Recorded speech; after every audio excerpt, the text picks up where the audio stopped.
Pope Francis is in Abu Dhabi, where he's called for an end to the wars in Yemen and Syria.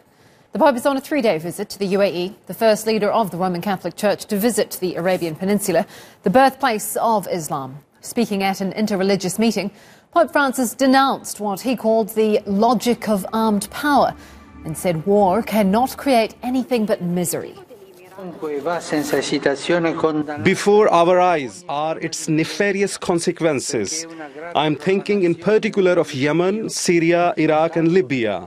Together, brothers in the one human family desired by God, let us commit ourselves against the logic of armed power, against the monetization of relations, the armaments of borders, the raisings of walls, the gagging of poor. Well, Christopher Lamb is the Rome Correspondent for The Tablet, a UK-based Catholic weekly journal. He regularly travels with Pope Francis and is with him in the UAE. Lamb says the Pope's visit will go some way to promote peace in the region.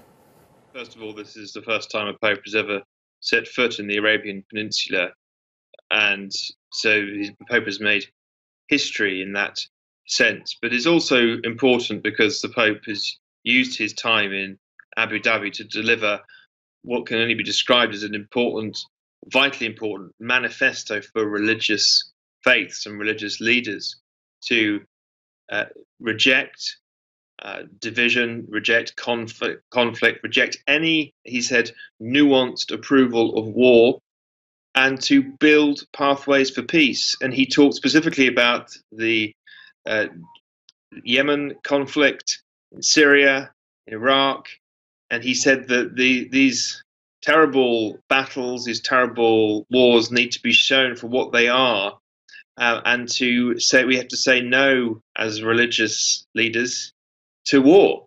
And I think that was a very powerful message to bring to this region. But even more importantly was the willingness of the Pope to come here and talk to the Emirati leaders and other religious leaders. And I think that's a sign of what this Pope sees as a vital part of his mission, which is to go to places where no Pope has been before. And so I think that's really at the heart of the significance of this trip.